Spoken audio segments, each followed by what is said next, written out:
welcome everybody. I'm very excited today for the first annual Foley Lecture hosted by the University of Chicago's Institute for Climate and Sustainable Growth. So let's just give a round of applause to David Foley for kicking this off.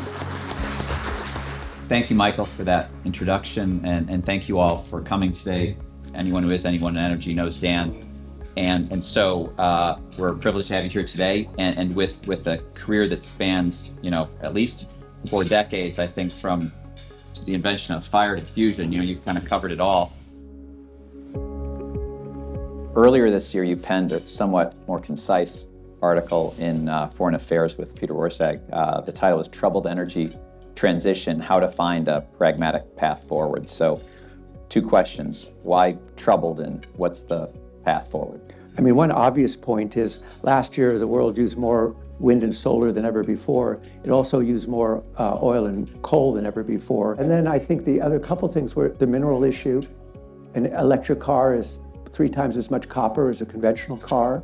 That's a real problem because, as the IEA said, we're moving from a fuel-intensive to mineral-intensive energy transition. There is a north-south divide. We were doing an Energy Asia conference, and the Prime Minister of Malaysia said, well, we worry about climate, but we have to worry about economic growth, we have to worry about health, we have to worry about poverty, and we're not going to have, quote, others tell us what to do. And then I would just, I think, add to those issues something that you know very well, which is data centers. And at least our numbers, which are very preliminary, is that data centers could go from 4% of US electricity today to as much as 12% by 2030s, which is 5 years away. And that's a real stretch and real pressure, and it means more natural gas in the system. Are there ways that you see to have more of global cooperation?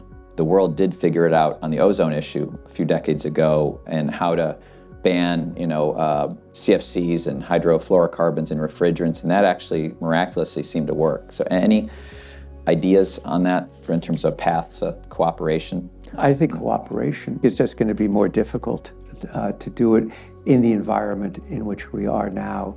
I do look at it as though we're unwinding 9 decades of movement towards freer trade, 8 decades alliances, 3.5 decades of globalization. I think it's a more turbulent world, and so I think cooperation, or maybe it's a more transactional world, as some would say.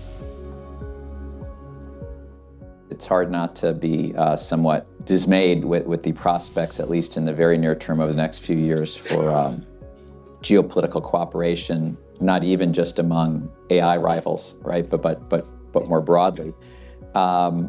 Technology's bailed out, the world out of a lot of problems, and if we're thinking about long-term, breakthrough technologies, that in what areas are these needed?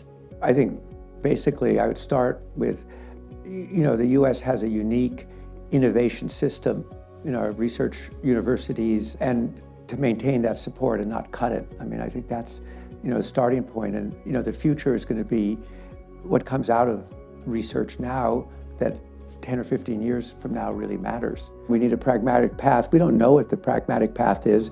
An institute like this that's its mission, and I think its mission is more critical now than it was 2 or 3 or 4 years ago, given everything that's happening in the world. And what I see, and one of the things that's exciting about it, is that it encompasses the whole university and the capabilities of the university rather than the part of the university. It's a different world we're in now. It's not, our thinking has to catch up with what's changed. It's not only on energy transition, but it's this turbulent time that we're in.